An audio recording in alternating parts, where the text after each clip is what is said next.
जैसे हम बोते हैं वैसे ही काटेंगे।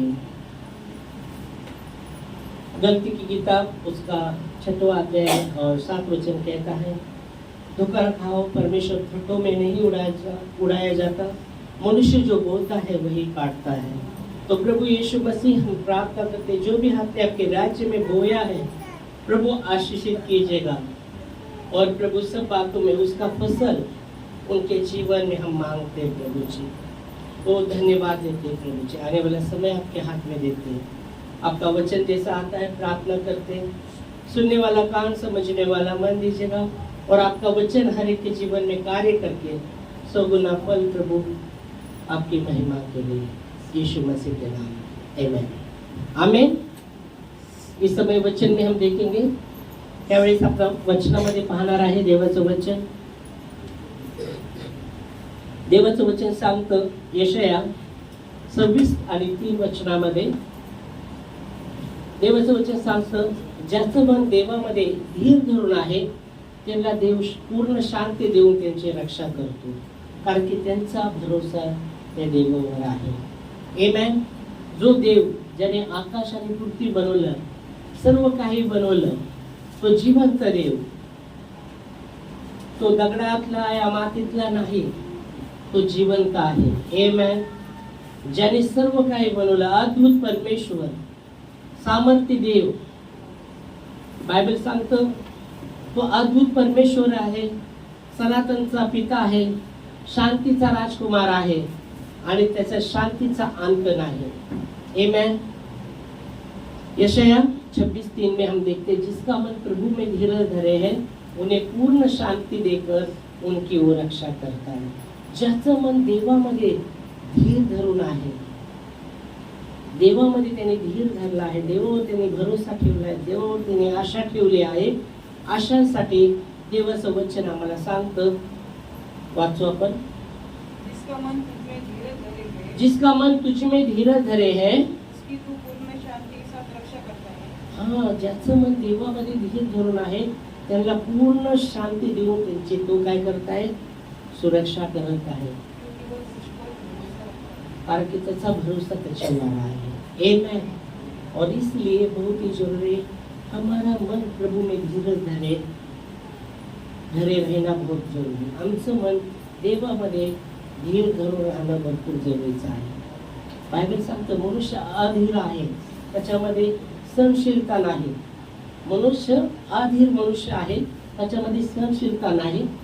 भरपूर आम्ही पाहतो सहन करण्याची कॅपॅसिटी नसते, कारण की सर्व काही लवकर लवकर पाहायचं असतं, लवकर लवकर सहन करण्याचं हेच नसतं, सहनशीलता नसते, है ना।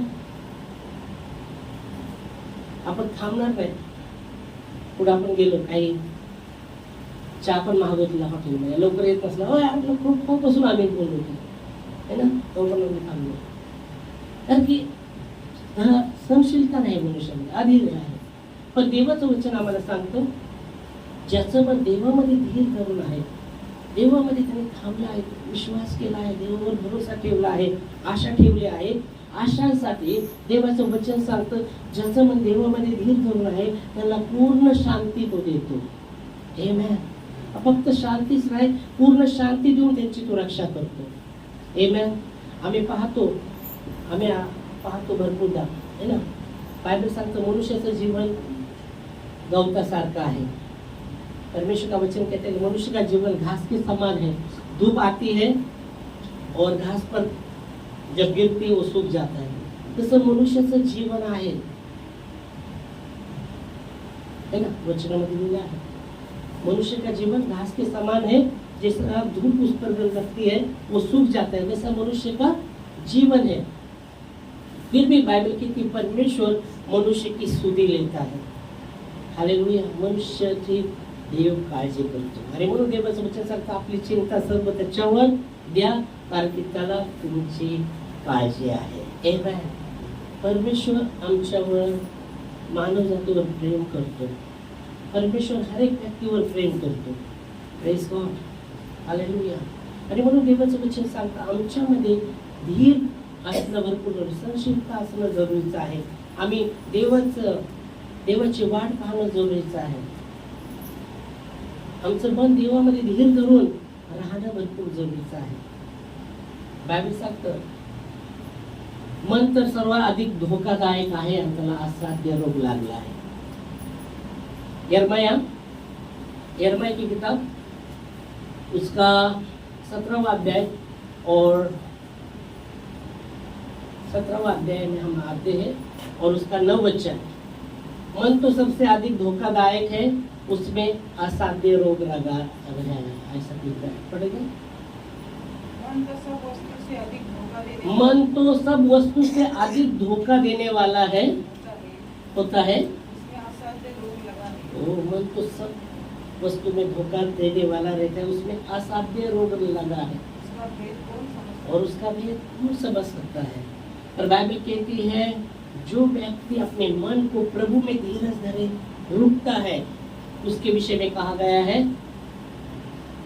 बाइबल कहती है धन्य है वो व्यक्ति जो यहोवा पर भरोसा रखता है, जिसने अपना आधार प्रभु को माना है. वही व्यक्ती धीरज धरे रुक सकता है. ज्याने देवाला त्याच्यावर आपला भरोसा ठेवलाय आणि त्याने त्याला देवाला आपला आधार मानलाय, तोच धीर धरून देवामध्ये थांबू शकतो. नाहीतर वचन सांगतं मनुष्य तो सब बातों में धोखादायक है, उसने असाध्य रोग लगा है. उसका 7 वचन पढ़ेंगे तो क्या है? धन्य है वो पुरुष जो यहोवा पर भरोसा रखता है. जिवंत परमेश्वरावर जो व्यक्ती भरोसा ठेवतो तो धन्य आहे. हालेलुया. जिवंत देवावर जो कोणी व्यक्ती जो कोणी त्या जिवंत देवावर भरोसा ठेवतो तो धन्य. पुढं जिसने अपना आधार उसको माना है. आमेन. धन्य है वो व्यक्ति जो यहोवा पर भरोसा रखता है, जिसने अपना आधार प्रभु को माना है. वही व्यक्ति धीरज धर के अपने मन को प्रभु में धीरज धर के रहकर रुक सकता है.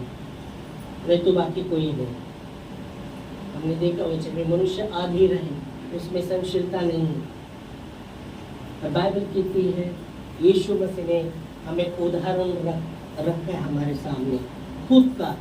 बाइबल कहती उसने संसार के हर व्यक्ति के लिए यीशु मसीह राजाओं का राजा प्रभु का प्रभु होकर स्वर्ग छोड़कर इस पृथ्वी पर आए. और बाइबल कहती सबके लिए उसने अपना बलिदान दिया. वो सहता रहा. बाइबल कहती है उसने मुंह नहीं खोला. बाइबल कहती है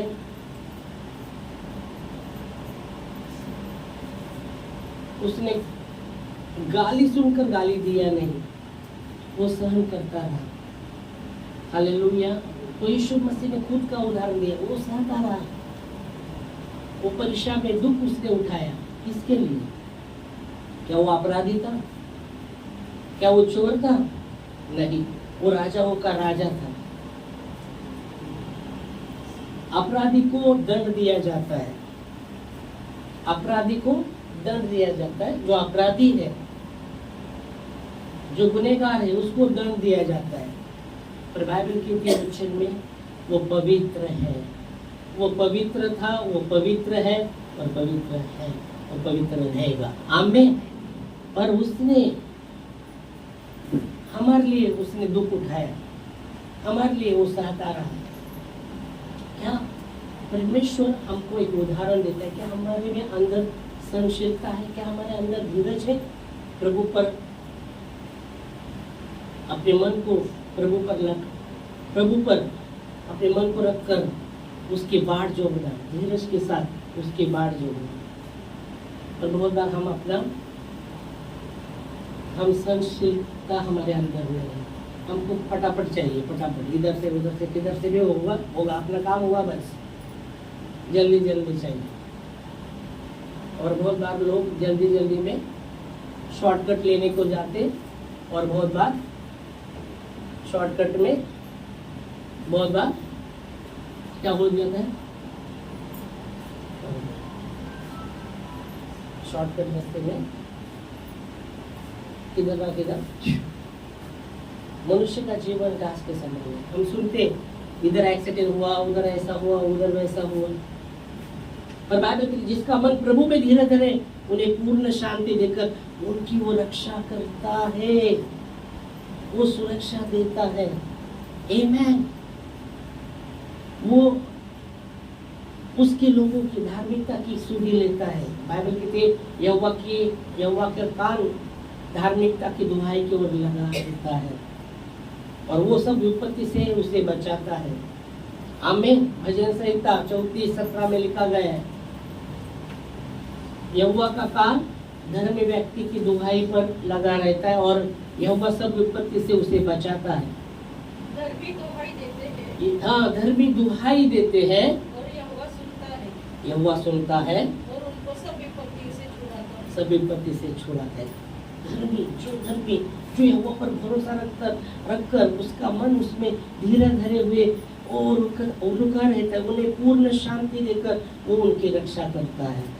आमीन। धर्मी दुहाई देते हैं क्योंकि उसके पास और कुछ नहीं है, वही राजाओं का राजा है, उसके पास ही वो दुहाई देंगे। आमीन। हालेलुया। क्योंकि दावीद कहता है मैं मेरी आंखें पर्वत की ओर लगाऊंगा, मुझे सहायता कहाँ से आती? जो आकाश और पृथ्वी का करता है उससे मुझे सहायता आती है। आमीन। तो बाइबल कहती धर्मी दुहाई देता है। धर्मी क्या करता है?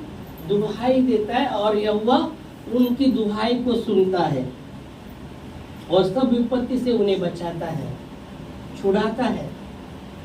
आमीन। हालेलुया। और इस कारण बहुत ही जरूरी है कि हमारी मन प्रभु में धीरे धरे रहना बहुत जरूरी है। बाइबल की जो उस पर भरोसा रखता है, उस पर आशा रखता है, वो कभी लज्जित वज्जित नहीं होगा। इसलिए भजन 34:5 में लिखा गया है, जितनों यहोवा की ओर देखा वो ज्योति पाए और उनका मुंह कभी काला नहीं होने पाएगा। आमीन। हालेलुया। पढ़ सकते हैं। हाँ, जिन्होंने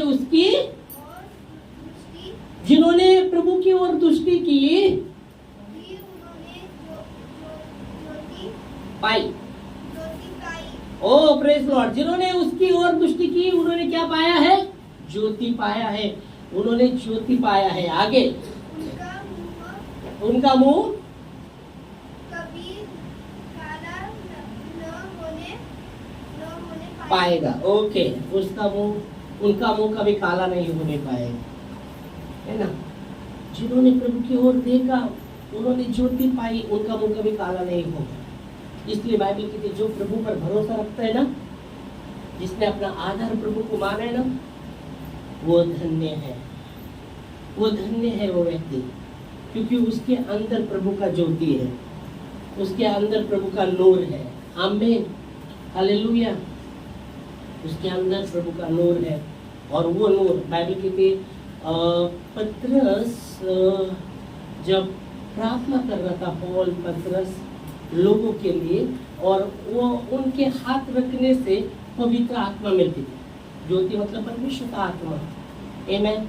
हालेलुया। Praise God. तो ये जब हाथ रखते थे तो लोगों को पवित्र आत्मा का दान मिलता था। एक व्यक्ति आता है पैसा लेकर और कहता है इतना पैसा देता हूँ, हाथ रख, मुझे भी वो दान चाहिए। तो परमेश्वर के सेवक कहते हैं ये दान पैसे से खरीदा नहीं जा सकता। Hallelujah. Praise Lord. Praise Lord. तो बाइबल कहती है जिन्होंने प्रभु की ओर देखा उन्होंने क्या पाया? ज्योति पाया। जो प्रभु की ओर देखते और परमेश्वर की आत्मा को मांगते उनको देता है परमेश्वर। बाइबल कहती तुम बुरे होकर अपने बच्चों को अच्छी वस्तु देना जानते हो ना। हम बुरे होकर अपने बच्चों को, उसने रोटी मांगा तो पत्थर देंगे क्या? हाँ, बच्चे ने रोटी मांगा तो पत्थर देंगे? नहीं देंगे। रोटी मांगा तो रोटी देते हम, और अंडा मांगा तो बिच्छू देंगे? हाँ? नहीं, अंडा ही देंगे। तो बाइबल कहती तुम बुरे होकर अपने बच्चों को अच्छी वस्तु देना जानते हो, तो पिता से तुम जब पवित्र आत्मा मांगोगे तो विशेष करके क्यों नहीं देगा? आमीन। पर उसके लिए आपको उसकी ओर देखना पड़ेगा, उसकी ओर देखना पड़ेगा। Hallelujah, praise Lord. बाइबल कहती है जब पवित्र आत्मा तुम पर आएगा तुम सामर्थ पाओगे। पवित्र आत्मा जब आता है हमारे अंदर सामर्थ आएगा। हम कमजोर नहीं रहेंगे, अंदरूनी शायद हो सकता है ऊपर से थोड़ा पर कमजोर, क्योंकि पौलुस कहता है हमारा बाहर रूप हो सकता है कमजोर है पर अंदर से हम मजबूत हैं। Hallelujah, praise Lord. वो अंदरूनी मनुष्य हमें भरता है, अंदरूनी मनुष्य ऊपरी मनुष्य को भी भरता है। आमीन, हालेलुया। बाइबल कहती है इफिसियों में लिखा गया है कि परमेश्वर तुम्हें वो दान दे कि तुम अंदरूनी मनुष्य में सामर्थ पाकर मजबूत होते जाओ। आमीन, हालेलुया, प्रेज गॉड, हालेलुया। और जब अंदरूनी मनुष्य बाहरी मनुष्य को भी भरता है सामना करने के लिए, पहले हम अंदरूनी मजबूत है ना, बाहर का सामना कर सकते हैं। कौन सा भी हालत आने दो, कैसा भी हालत हमारे जीवन में हो रहने दो, हम हार नहीं मानेंगे क्योंकि हम अंदरूनी में मजबूत है। हालेलुया। कुछ लोग ऊपर से मजबूत रहते हैं, अंदर से बहुत ही कमजोर रहते हैं, थोड़ी थोड़ी बात पर बहुत डरते हैं। मालूम है आपको, बहुत से डर जाते हैं क्योंकि अंदरूनी कमजोर है। पर बाइबल की पवित्र आत्मा जब आएगा तुम सामर्थ पाओगे, और जब तुम सामर्थ पाओगे तो तुम मेरे गवाह होगे, मेरे गवाह होगे। कहा गवाही, कहा अपने घर में, यरूशलेम, यरूशलेम मतलब अपना घर, उस घर में मैं गवाह हूँ। परमेश्वर का आत्मा मुझ में आया, मैं मेरे घर में गवाह हूँ, परमेश्वर का गवाह हूँ। यरूशलेम, यहूदा, अपने पड़ोसी में मैं गवाह हूँ। यरूशलेम, यहूदा और सामरिया और दूर मैं गवाह हूँ, और पृथ्वी के छोर तक तुम मेरे गवाह होगे। आमीन। गवाह का अर्थ क्या मालूम है क्या? गवाही किसकी मानी जाती है मालूम है क्या? बताता हूँ। ओके, गवाही किसकी मानी जाएगी?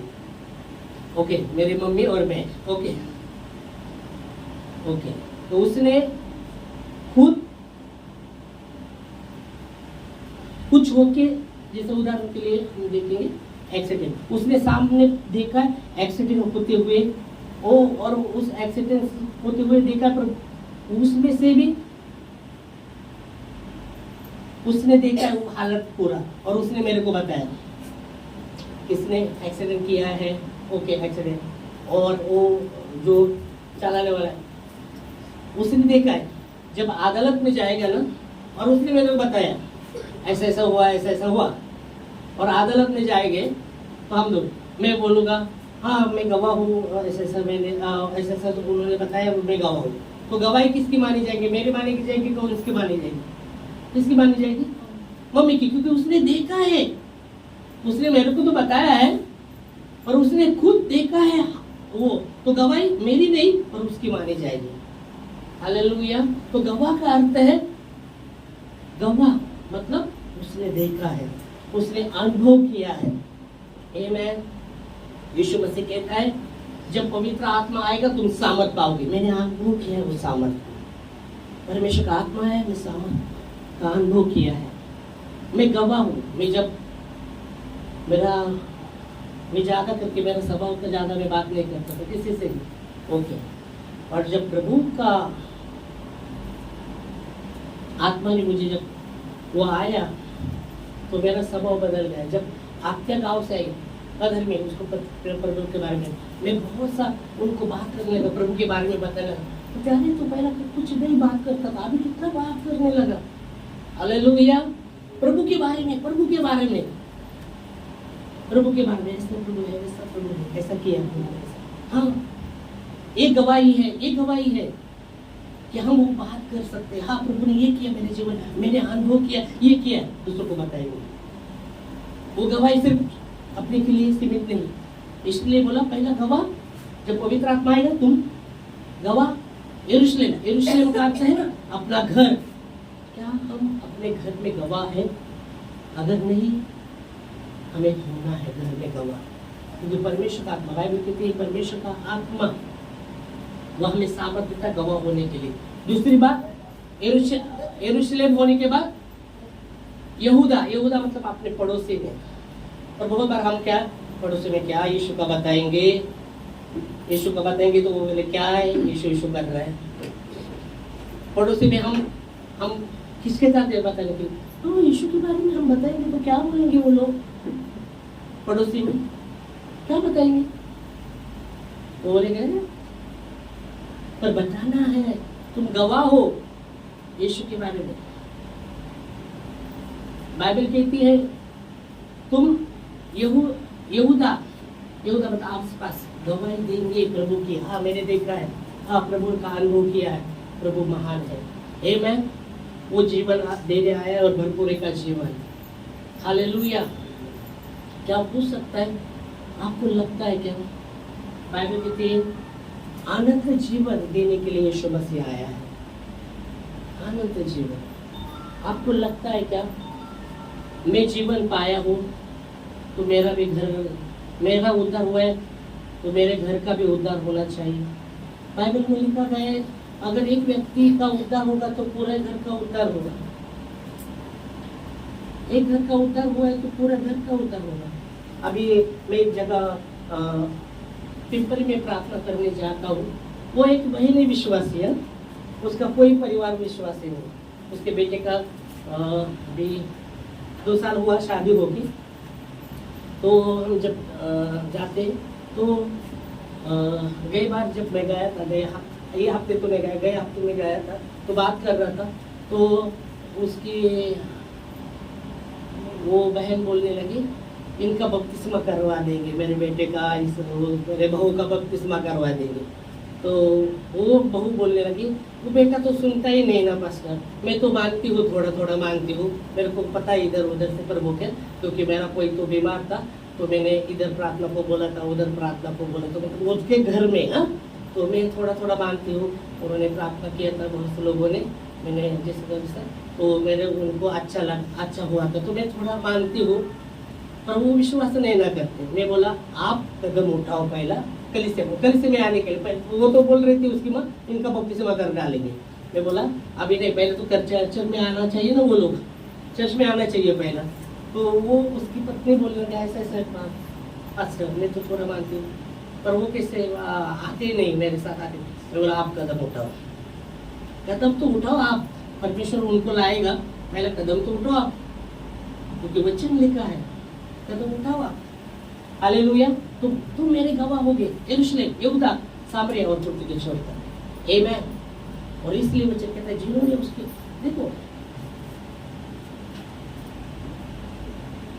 हम उद्धार पाते, हम नया बहुतायत का जीवन पाते।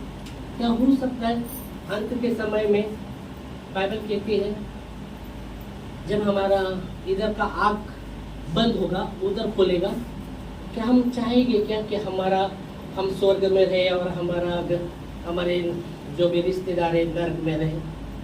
चाहेंगे? अच्छा लगेगा कि हम स्वर्ग में आराम से, और वो तड़प रहे, वो आग में तड़प रहे, कीड़े खा रहे। वचन कहता है अग्नि में कीड़े, नर्क में कीड़े हैं, वो आग में वो मरते नहीं है और आत्मा जलता ही रहेगा, जलता है, उसको मृत्यु नहीं। वो प्राण हमेशा की वेदना के लिए, हमेशा के लिए। इसलिए बाइबल कहती है ना जब लाजर मरा तो परमेश्वर, लाजर मरा अब्राहम के गोद में था, धनवान अपना एकदम मस्त के रहता था सब कुछ, वो भी जब मर जाता है कि धनवान था, उसके पास सब कुछ पैसा वैसा सब कुछ था, चाकर बीकर सब कुछ थे, पर लाजर एक गरीब था, उसको पूर्ण रीति से कोट से भरा हुआ था, बीमारी से भरा हुआ था, उसके पास ही था वो। और बाइबल कहती है वो लाजर बहुत ही दरिद्री और पूरे शरीर पर फोड़ था, उसके पूरे शरीर में घाव थे, और वो परिस्थिति में वो था। बाइबल कहती है मनुष्य कोई जाता नहीं था उसके पास, और कुत्ते आकर उसके मुंह को चाटते थे, ऐसी दशा में। और ये धनवान का जो भी झूठा बेटा फेंक देते थे उसके पास भी नहीं लोग जाते थे, और वो परमेश्वर की दुहाई देता था, परमेश्वर को दुहाई देता था। और बाइबल में एक दिन वो मर गया, लाजर मर गया, फोड़ों से भरा हुआ था, वो मर गया। और कुछ समय के बाद, कुछ साल के बाद, ओके समय के लिए बोलूंगा, कुछ साल के बाद वो धनवान भी मर गया, तो उसकी जब मरा उसकी अंतिम क्रिया बहुत से फूलों से बिलों से लेके गए, ओके, उसकी बॉडी को लेके गए, और जब वो मरा उसने आँख खोला तो वो अग्नि में है, और उसने आँख उठाया तो वो लाजर अब्राहम की गोद में स्वर्ग में बैठा है एकदम शांति के साथ। फिर लाजर ये धनवान कहता है मैं यहाँ और वो वहाँ क्यों? अब्राहम कहता है इसने बहुत दुख सहा है, अभी इसको शांति मिल रहा है, और तू तो अपने ही घमंड में था, अपने ही घमंड में, कभी परमेश्वर का नाम नहीं लिया, कभी ओके अपने इसमें था, रुबाब में चल रहा था। बोलता है इधर मेरे को आग सहन नहीं हो रहा, उसको एक ऊपर से भेजो, एक थे मेरे जबान पर गिरे, यहाँ सहन नहीं हो रहा, तड़प रहा हूँ। फिर अब्राहम कहता है नहीं, ऊपर से कोई नीचे अग्नि में नहीं, नरक में नहीं आ सकता, और नरक से कोई स्वर्ग में नहीं जा सकता। फिर वो कहता है, उसको याद आता है अरे मेरा तो अभी ये हाल हुआ तो मेरे भाई है, तो एक काम कर लाजर को जिंदा करके उनके पास भेज, ऐसा है कि वो पश्चाताप करे और बच जाए, प्रभु पर विश्वास करे। अब्राहम कहते हैं उनके पास परमेश्वर का वचन है, पर मूसा का परमेश्वर का वचन है, उस पर वो विश्वास नहीं करते, तो उसको जिंदा करके भेजा, उस पर क्या विश्वास करेंगे वो लोग? तो कहने का तात्पर्य ये है कि हमारा उद्धार हुआ है, हमने अनंत जीवन पाया, तो हम नहीं चाहेंगे कि हमारे घर वाले भी अनंत जीवन पाए। हमें प्रार्थना करनी है, उनके लिए, हमें प्रार्थना करनी है उनके लिए प्रार्थना करनी, प्रभु उनका भी धारण हो, उनको भी सच्चाई पता चले, और बताना भी है, सिर्फ प्रार्थना ही करते रहे, बताना भी है, ये है सच्चाई, आपका काम है बताना। क्योंकि बाइबल कहती है अगर तुझे पता होकर अगर तू बताता नहीं, जब वो मरेगा व्यक्ति, उसका खून का चितड़ा तुझ पर रहेगा, क्योंकि तूने सच्चाई को जानकर भी तूने बताया नहीं उनको। अपना काम बताना है। अगर आप सच्चाई को बताते, वो ना माने, प्रार्थना करें, क्योंकि परमेश्वर का वचन कहता है पवित्र आत्मा आएगा, तुम सामर्थ पाओगे और तुम मेरे गवाह होगे। आमेन, हालेलुया, प्रेज़ लॉर्ड। और इसलिए वचन कहता है परमेश्वर हर एक को पवित्र आत्मा देता है जो उससे मांगता है। इसलिए बाइबल में लिखा है तुम बुरे होकर अपने बच्चों को अच्छी वस्तु देना जानते हो, और तो विशेष करके परमेश्वर से तुम पवित्र आत्मा मांगोगे, वो क्यों ना देगा, और तुम मेरे गवाह होगे। हालेलुया। ये धर्म नहीं है, जीवन के विषय में हम बात करते हैं, क्योंकि यीशु ने कहा मैं ही मार्ग हूँ, मैं ही सत्य हूँ, मैं ही जीवन हूँ। लोग नाश की ओर बहुत से जा रहे, अंधकार ने, बाइबल कहती विश्वास न रखने वाले लोगों के इस संसार के ईश्वर ने उनके मन को अंधा कर दिया, मतलब सच्चाई ना पता चली। शैतान का हेतु ये है कि लोग सत्य को न जाने, क्योंकि वो चाहता है कि वो नाश की ओर लेके जाए, लोगों को नाश करे। और परमेश्वर चाहता है कि सब मन फिराए, सबको अवसर मिले मन फिराए का जीवन के लिए। आमेन, हालेलुया। और इसलिए बहुत ही जरूरी है अपने मन को प्रभु में धीरे धरे हुए रखना। हालेलुया। क्योंकि वचन कहता है वो पूर्ण शांति देता है, वो पूर्ण शांति देकर उनकी रक्षा करता है। हालेलुया। दो मृत्यु है, एक शरीर की मृत्यु, ये अटल है, क्योंकि बाइबल कहते हैं आखिरी शत्रु जो है वो है क्या? आखिरी शत्रु कौन है? आखिरी शत्रु क्या है? बाइबल कहते हैं पाप की मजदूरी तो मृत्यु है, पर प्रभु का मसीह में अनंत जीवन है। और बाइबल कहती है शरीर और लहू और मांस परमेश्वर के राज्य के भागी नहीं हो सकते। वो पौलुस मृत्यु को चैलेंज करता है, हे मृत्यु तेरा आखिरी शत्रु क्या है? मृत्यु है। आखिरी शत्रु क्या है? मृत्यु। तो मृत्यु को चैलेंज करता है, हे मृत्यु तेरा डंक कहाँ है? तेरा डंक तो पाप है। हम आते एक वचन देखेंगे, फिर हम प्रार्थना करेंगे। देखते 1 करंतियों की किताब आते 15वां अध्याय और 15वां अध्याय की किताब में 50 से पढ़ेंगे तो 1 करंतियों 15वां अध्याय निकालेगा, 55-56 में भी मिलेगा। हाँ 56 पढ़ेगा। हे मृत्यु 1 करंतियों 15 के 55 और 56 में हे मृत्यु तेरी जय कहाँ रही? हे मृत्यु तेरा डंक कहाँ रहा? मृत्यु का डंक पाप है और पाप का बल व्यवस्था है। परंतु परमेश्वर का धन्यवाद हो हमारे प्रभु यीशु मसीह के द्वारा वो हमें जीवन करता है। आमीन। तो यह वचन कहता है कि हे मृत्यु तेरा डंक कहाँ रहा है ना? हे मृत्यु को चैलेंज करता है। और 2 प्रकार की मृत्यु है, एक शारीरिक मृत्यु है, एक आत्मिक है जो अनंत नरक में रहेगा, वो जलता रहेगा। दूसरा मृत्यु वो जलता ही रहेगा। पर बाइबल कहती है यीशु मसीह का अनुग्रह, पाप का वेतन तो मृत्यु, पर प्रभु का अनुग्रह यीशु मसीह में अनंत जीवन है, अनंत जीवन है। आमीन, हालेलुया। इसलिए वो नरक से बचाने आया यीशु मसीह। ये चंगाई चमत्कार होते रहते हैं, वो होगे भी, पर एक दिन शारीरिक मृत्यु है, शारीरिक मृत्यु है एक दिन। ऐसा कोई है क्या परमानेंट के लिए? परमानेंट में यहाँ रहूंगा, कभी मरने वाला नहीं, ऐसा कोई है क्या? हाँ, ऐसा कोई है क्या? कोई नहीं। कितना भी संत रहने दो, कोई भी रहने दो, एक ना एक दिन उसका मृत्यु अटल है, वो उसको मरना है। पर बाइबल की मरने के बाद जीवन है, और उसके लिए 2 ही जगह, एक तो स्वर्ग और एक तो नरक है। 2 ही जगह अनंत।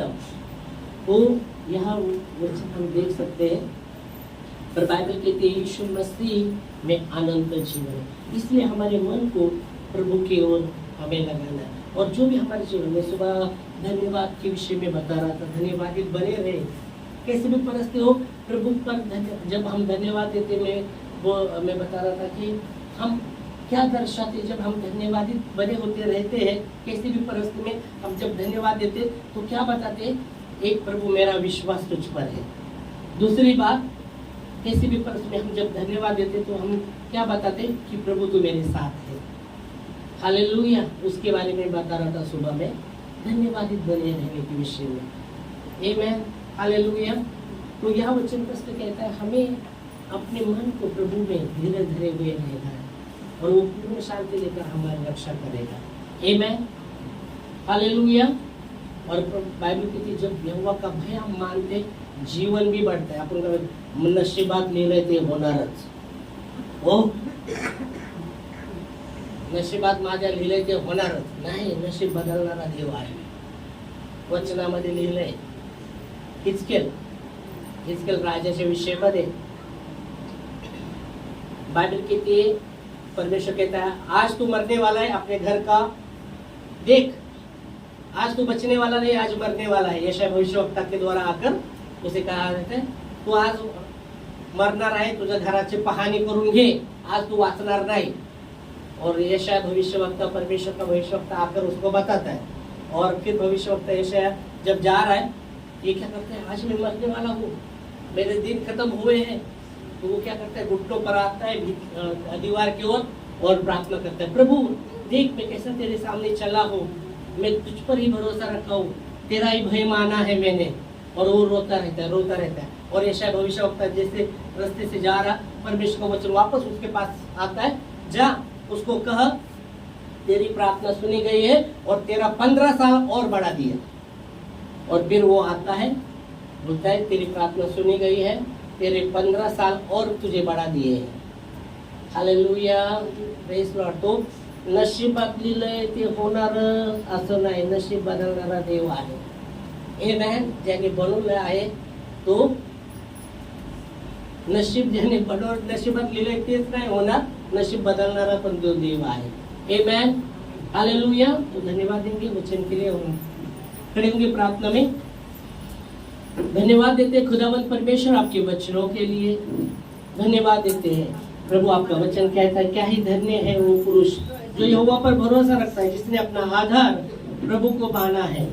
हाँ प्रभु यीशु मसीह, तो हमारा भरोसा है, तो हमारा आधार है. और प्रभु आपके वचन में लिखा गया जितनों ने आपकी ओर देखा वो ज्योति पाए, उनका मुंह कभी काला नहीं होने पाएगा. धन्यवाद यीशु राजा. आपके